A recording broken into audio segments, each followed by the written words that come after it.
they're onto this interesting style of communication, which is this. I think yesterday it was called the ephemeral communication. Yes, where it's disappearing. I was interested by the way. The Twitter guy. Yes, Michael C.P. called it ephemeral content. It's a good word for it. I think that there's a place for the type of content that is fleeting and sharing that with people, and then there's a place for content that you actually want to remain around. So major life events like the birth of my child or being on stage with you. You want to disappear. Maybe I want one of those to disappear, one of those to stay. Who knows? Not sure which one, yeah. Yeah, exactly. So I think there's a place for it. I think it's interesting. I think it'll be around. Nick Deloiseau, which was amazing on stage. Yeah, he was good. Great. For an 18-year-old. Yeah. Crazy. I wish I was that dynamic at 18. Yes. Maybe I wish I was that dynamic now. I wonder what he will become, honestly, given what he is today. Yeah. It's amazing when you start that young. So anyway, he said the human brain is not designed to create permanent content, because memories, we just forget things. Yeah. That's our nature. We forget most things. And so Snapchat is the first social network that has actually captured that ephemeral value of a brain. So I thought that was interesting. How about we make our entire stream on Facebook disappear as we write it? I don't know if people want that. I actually think that there is short-term memory that disappears, and then there's long-term memory that you actually want to stay around. So I think there's a place for both, and I actually don't think people would be too thrilled if everything that they put on Facebook suddenly disappeared. I really like to know, for example, I really like to know the places that I've eaten in the past, or when I go, I had this experience when I went to Hawaii with my family last year, where I was looking for a restaurant, and I used Facebook, and I used our nearby functionality, and I looked for restaurants nearby, and I could actually see the restaurants where my friends had been. Oh, nearby? I thought it was awesome. I've never tried that one. It tells you where your friends are. I've been around you. Okay. Well, it actually tells you can search for different local places around, and then some of the information that you're given is, hey, here are some comments my friends left, or some likes that were there. So if I can see that, that's awesome. I want that to be around for a long time. I agree. But do you have any idea of the traffic on the timeline of the latest versus history? You go all the way to when I was born, right? I have no idea. You do. If you go through the history. Oh no, I know that, but I have no idea. You asked me if I had any idea of the traffic, and I just don't know the numbers on the traffic. So one of my favorite things, though, is, and I know you wanted to talk about search. One of my favorite things is actually on search. If you actually just look for photos of your family, or photos of my wife, or photos of friends, that kind of thing. It's actually a great, awesome experience. So you search your friend's name or your wife's name, and you see what's been tagged. A whole list of photos from the past couple of years. It's kind of nostalgic.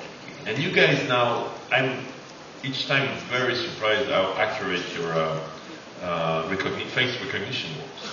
Oh, it's good. Yeah, well, yeah, you post and it says you want to tag, and the first name that shows up is the actual person that you just took a person. But it's pretty impressive. Yeah, what we found was that I guess years ago when we just started allowing people to post pictures to Facebook, is that just having that ability to tag your friends on the photo made the photo so much more rich for people. So it's good. Yeah, you can create interesting surprises too sometimes. Yeah. you tag where you don't want to. But can you tell me about where is Facebook? So, what is Facebook today? Where are you guys going? What is it? How are you going to maintain such an amazing? How many users? It's I heard about the billion last year. So, what are you now? I think the most recent stat is 1.19 million. So it's tough to get to a second billion. It is tough to get to the second billion, but that's actually why we're doing initiatives like Internet.org, is to make sure that we can reach the next billion and make sure that more people have connectivity so that they can have access to information. Yeah, because you're basically connected to a graph of people connected to the internet in general in the world. That's pretty interesting. You've saturated everybody connected already, so now you need to get more people in Africa online. We haven't saturated everybody, so there's still some work to do there. But it is good. We actually think even broader than just people coming online to use Facebook, that it's actually good to just get more people online. When more people are online, they have more access to information, they can make more connections with people, their lives actually get better. So tell me about this initiative. How do you get the wall on Facebook? Online and then on Facebook? Yeah. So Internet.org was organized around 3 pillars. Number one is making is efficiency and making apps more efficient. Because when you're in a market where you're paying for data kind of by the megabit and you don't have a lot of money to spend, it's very important that the apps are very, very data efficient. So number one is efficiency. Another of the pillars is business models. There's a whole ecosystem of carriers throughout the world and others, OEMs, etc., who are providing access today. And we need to make sure that that if we're bringing more people online, that they have a great business model that they can that allows them to stay in business and make money bringing more people online, right? So kind of business model tests. Excuse me. Some examples of what we're doing there. We just launched a partnership with Globe in the Philippines. It's one of the carriers in the Philippines to offer actually free access to Facebook for a certain amount of time. And then after the end of that period, the hope is that more people will have gotten used to using the internet. And so Facebook offers you free access? Yep. Globe offers. Globe offers. Not Facebook. Yeah. Globe is offering free access to Facebook. And their hope is that after a certain period of time, people will get more accustomed to using the internet. They will find value in it, not only on Facebook, but off Facebook, and then they'll become paying customers. What are the biggest challenges you have in the world, like with competition? Is it in Asia that there is a Facebook-like that is growing bigger, or is still bigger? Or are you leading in most large markets now? Well, I don't know, like market by market. I think the fun thing about working at Facebook is that we are like a growing part of a growing space, right? So as you know, Mark has always said for many years, the world is becoming more social, and the amount of social information is going to continue to grow exponentially over time. And so we have what a lot of people would call competitors, kind of throughout the world in many different verticals. But the good thing from our perspective is we're a growing piece of a quickly growing pie, and that's actually like a wonderful place to be.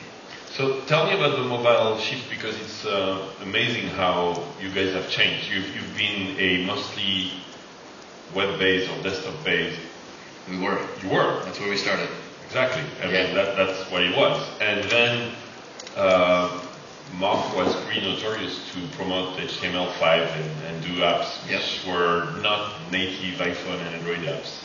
Yeah. And it looks like you guys changed dramatically since We did. then. We did. That was a mistake, apparently. But very impressive change. And now the app is very good. I think you left a lot of space for social apps which were native because Facebook was not. Yeah. And now your mobile apps are very good. That's right. But yet you buy Instagram for $1 billion. Like why? Maybe you can comment on this one at least, because that's all done, right? Kevin was here last year. Yeah. Let me see. You asked two different questions. So please. Let me see. On the Instagram question, Instagram's great. We're happy. I think Kevin and Mike are happy, and they continue to make really elegant, awesome products. And so I think you should just expect them to continue to be on that path, and we're thrilled with the acquisition. It's been good on both sides. I think they've had the ability to get some help from Facebook, leverage Facebook's resources, which has been good for them. Keeps them focused on the user experience, which is where they want to be. So we've been happy with the Instagram acquisition. People were calling you crazy for buying it for so much money, and now such a great deal. Isn't that amazing? It is amazing. It's good. Yeah, those are the good ones. Well, you're worth 120 billion, so I guess one is okay. Do you think it's a fair valuation of Facebook? I don't really know. Not my area of expertise, to be honest. I think the most important thing that people come into Facebook every day and focus on is the mission. It's making the world more open and connected. I don't think any of us, and I would say myself in particular, I don't come in every day and think about the stock price or think about our valuation. Simply not my focus. Okay. Yeah. I get it. Yeah. The shift to mobile is the other thing that you want to I can never get them to talk like Hallie is in front of me. This is what's cool about this stage, that I see people react to what we're saying. I can never get anyone to comment, on that, but that's okay. I was expecting it. It makes you happier when it goes up. But you never know. One day somebody might comment. And then who knows what will happen. Maybe they'll never be invited by their own company back up onto the stage. Well, I don't want to put you in trouble. So talk to me about mobile web. You're all like mobile first now? We are. I only joined Facebook, it'll be 3 years ago in February. And when I came, we were a desktop company. Our mobile apps, honestly, it's something we can look back on and say we made some mistakes. Our mobile apps were not good. They were slow. They were buggy. We didn't update them frequently. Be careful, I don't want you in trouble for saying that. Yeah, you're right. I'll be right on this one. But then what we actually did is it was really a major retooling of the company, not only from a technology perspective and the languages that our engineers are writing in, but also like a process perspective. We used to update the website, we still do actually, exceptionally frequently, right? Many times a month. But not the mobile apps. The mobile apps were getting much faster. We used to update those it was months between when we'd ship out an update. We're now updating those on a much more regular cadence. And that's really important because it's important for us to be able to get those apps out there, release new features quickly, get feedback from users, incorporate that feedback, and then get better. So I think it's one of these things where, honestly, it's like we didn't do a good job in the past, and we recognize that as a company. We made a big shift, and now I think we're doing a pretty good job to where we're mobile first. And the move we have to make is just staying mobile best. Yeah, that's our best experience. Same on revenue. Your mobile revenue, which is public as well. That is public. Growing. It is growing. Very dramatic. I think last quarter, what we announced was, I believe the number was 49% of our advertising revenue was from mobile. And that's up from a base of, 18 months before it was 0. So that's great. Yep. Yeah. Tell me about developers. That's what you do, right? Yeah, that's a big portion of what I do. I spend a lot of my time working with partners, whether they're developers or carrier partners, all sorts of partners. So we have a lot of entrepreneurs and large companies in the room. So what can they build? Like, what's exciting? Maybe you could talk about what you find exciting on Facebook being built these days. Yeah. Which is very different to what it was a few years back. Yeah, I'll give you some of my personal favorites. So I think our platform is about enabling developers to make awesome user experiences. Period. That's what people should think of when they think of Facebook. Well, you definitely won the login game, right? All the apps are the sign-in. It's all there are a lot of apps using Facebook login, which is absolutely awesome. How many? Millions? Hundreds of thousands? It's got to be at least hundreds of thousands. I don't know the exact number. I think that it's, what are the exact stats? I think it's something like above 80% of the top grossing iOS apps are using Facebook login, so it's pretty good. Yeah, you're annoyed now if you have to create a password, basically. So. Yeah. Anyways, please explain what are the top cases you think. So the ones, I'll just give you the ones that I personally enjoy. So for me, I run a lot, and I like to share my runs on Nike with my friends, and also be able to set up challenges with my friends, so that we can see who can run the farthest, the fastest, etc. So I think that one's awesome. Nike's done a fantastic job, both with their application as well as with the Facebook integration there. So I personally really like that one. Another one that I like, you'll get the sense that I spend a lot of my time outdoors exercising, is I ride my bike to work almost every day. And I like Strava. Of course, I use that too. Yeah, so Strava lets me compete with people, right? And I have to say, it was kind of this unexpected thing. At first, it was just out of curiosity. I wanted to track how many miles I rode this year, right? And then, when I kind of got into the competition thing, I found myself riding much faster, right? And you actually find yourself competing, and then when somebody knocks you off of the king of the mountain, you think, I gotta get back up on that. So that one's been awesome. It's actually provided a lot of motivation to my workouts, which is very cool. Love their Facebook integration as well. Another one that I always enjoy is Spotify. Any of the music applications, right?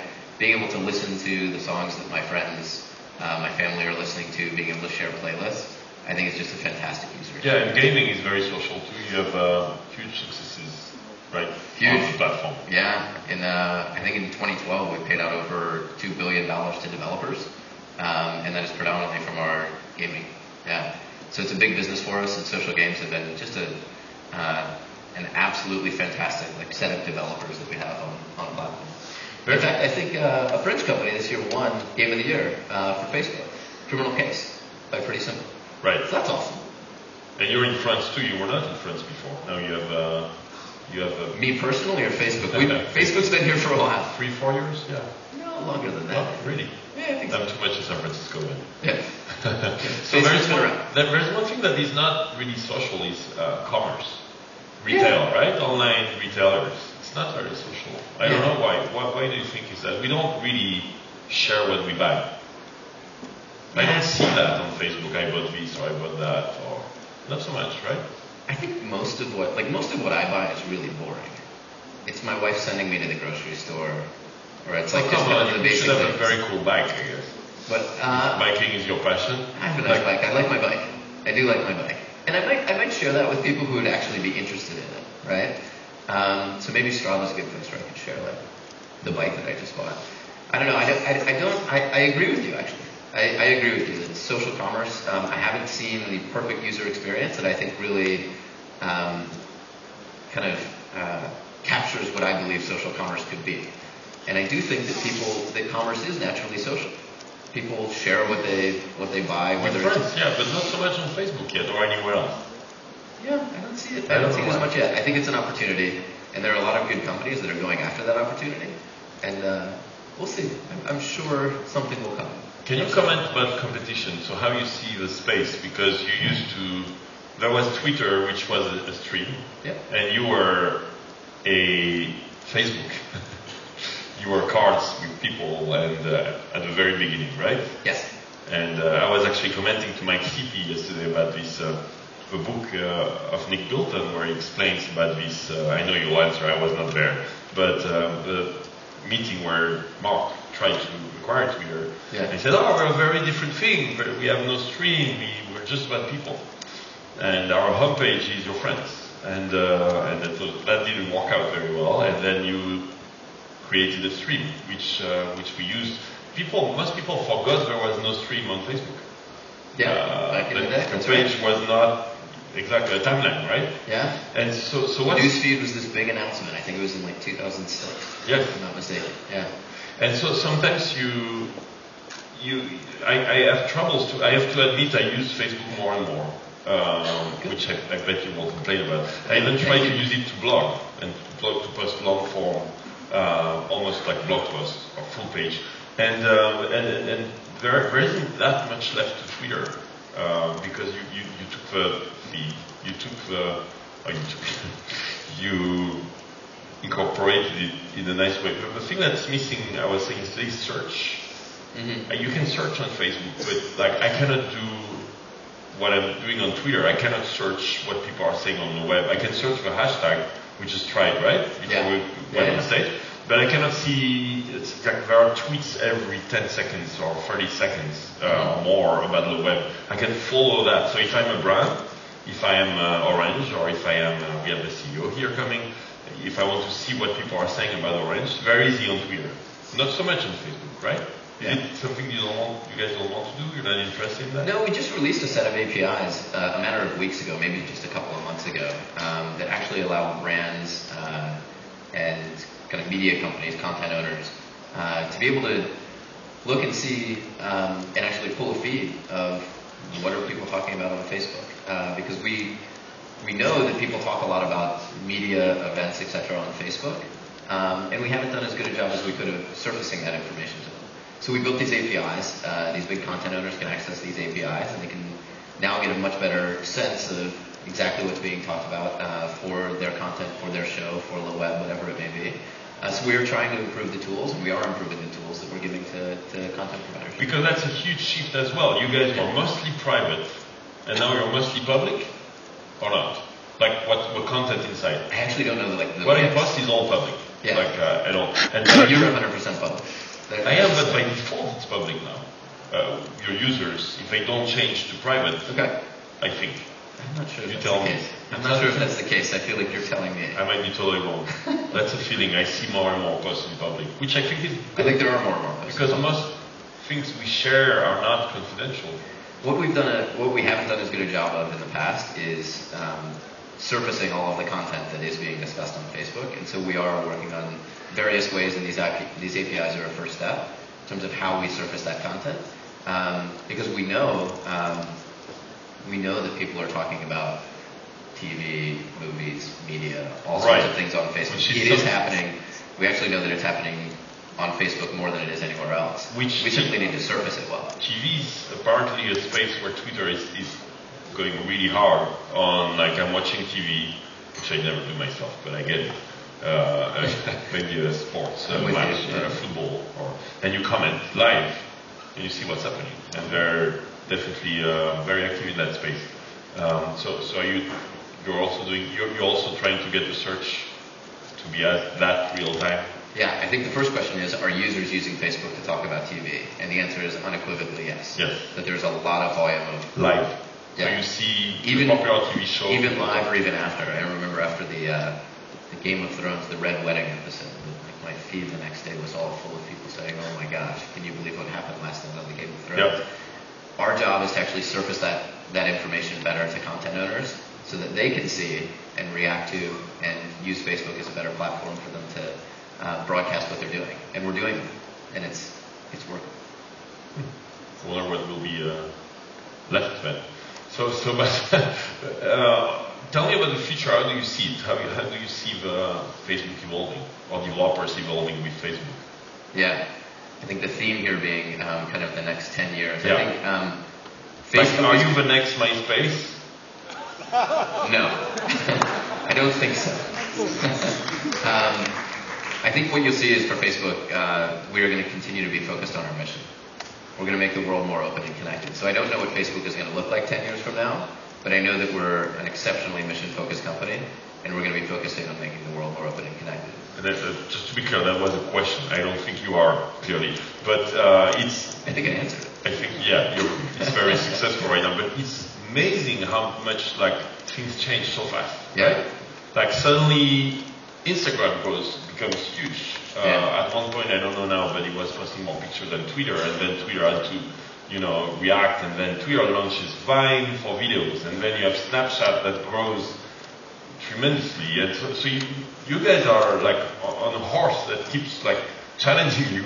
It's amazing. You have to reinvent yourself all the time. I don't know any industry where it's so fascinating how much change there is, and if you don't change, you're in trouble, right? Which has been the case with the mobile apps, and you reacted super fast to it. So, So how do you see what it will look like? Do you think we'll be sharing from glass, devices on us? Do you think? The only thing I can be really certain of is that users are going to get just more awesome user experiences. That is definitely going to happen. What? Give me an example. I do think that there are going to be more sensors out there. There's going to be this Internet of Things that is going to allow people to kind of, the quantified self is going to happen. I think that is going to be deeply tied to your identity and tied to your identity online, and a lot of that is going to be shared. So I think that there are going to be things that happen there that are going to be awesome over the next few years. I think users are going to benefit from kind of the continued, I would say all the things that you're talking about around the incredible growth of all of these services have really been spurred by this shift to mobile. Where there's been kind of a new white space of times and places and activities that I could do on my mobile device, and so all of these new applications are providing the opportunity for people to have great new experiences that probably just weren't kind of appropriate or enabled by old desktop computers. I don't know if you saw George Collins' keynote earlier, but he had this example of babies trying to touch magazines instead of turning pages. My kids are doing that. Yeah, my 2-year-old. He knows how to get into the iPad or the iPhone. Yeah, you give him a Newsweek or the paper, and they can't turn the page, right? Yeah, I wonder if there's going to be a typing class that's even offered in the future, because the way my kids are interacting with iPhones, iPads, Android devices, whatever it may be, seems to be entirely touch right now, for sure. They wouldn't be capable of typing yet. But I suspect some combination of type and voice is probably going to be enough in the future. We have not. You're actually reminding me that we should talk about voice so much more as a new input method. New input. Thank you. Yeah. Because it's not there yet. Siri and Google, I don't know how they call it, but interface to Android is not so great, right? Do you use it? A little bit. Occasionally, I'll use Siri on my iPhone. Okay, and glass. I think glass. Yeah. I'm hoping those kind of cue words that you have to say to turn these things on will go away. And the device will just know I'm talking to the device now versus I'm talking to something else. We'll see. True. Yes. 2 days ago, I posted. I replied to someone using Google Glass, and I did, "Okay, Glass, reply, awesome." And my answer was awesome, and he posted "foursome." And I did not notice. The guy I was talking to was like, oh, that's a little weird. And fortunately, it says via Google Glass. Yeah. We're not there yet. Well, these will get better. But there's no question these will get better. better. And you support it. You have a Facebook app in there. Yeah. Absolutely. Yeah. I think new inputs, new outputs, a world of sensors, like it's all going to create incredible user experiences. The things that I'm doing with Nike and with Strava and with Spotify, like these are just the very, very beginning. What's the most exciting thing you think in the next years to come for you? Most exciting thing for me personally? Biking. I'm going to keep biking. I'm going to do a lot of biking. We should go bike together. I like biking too. Yeah, that would be awesome. That would be awesome. I think the most exciting thing is going to be watching the next billion people come online. I think that is going to be an amazing shift. I was telling you backstage when I was in high school, I lived in Zambia for a little while. And I was telling you the story about buying a car, right? So in Zambia, the process of buying a car at the time was the largest banknote that they had in Zambia was a 500 kwacha note. Kwacha is the currency there. And it was 800 kwacha to $1. So imagine the largest note you could have being 70 cents. So to buy a car, I literally had to go to the bank, get duffel bags of cash. Felt like I was in a movie like Casino or something, running drugs. Go to the car dealership and spend the entire afternoon counting stacks of money. It was a phenomenal waste of time for everybody. An absolute waste of time. I see things going on now in like Kenya and Tanzania where mobile money is making transactions actually much, much quicker and much, much safer for people in an economy that doesn't have a consumer credit market. That's just awesome. That's really changing lives. The speed at which people can get things done, their productivity, their efficiency, the connections that they have, the opportunities that they're now being afforded. And the crowdsourcing around it that you can empower, I think, millions of new entrepreneurs. Yeah. Based on who would never be able to borrow from a bank or raise from an angel in most countries, especially, right? Absolutely. They'll be crowdfunded. So yeah, everybody talks about mobile money and NFC in kind of the U.S. or in Europe, and it's really happening in a lot of these markets. They're just going to leapfrog us, and I think that is so exciting. Bringing people that connectivity so their lives are more efficient, and you don't have to carry around duffel bags of cash. That's a real improvement in people's lives. That's exciting. Everybody wants to optimize their presence on Facebook. So, Chris, how can we keep in touch with you at the web? I know you're here. You have your team here. Is there a good way to get in touch with you? Best way to get in touch with me, anybody's always welcome to email me. You can get in touch with me on Facebook. Those are the best ways. All right. Yeah. So we just, then he doesn't we just search you on Facebook. That's a good answer. So, Chris Daniels on Facebook, thanks so much for participating. All right. Thanks for having me.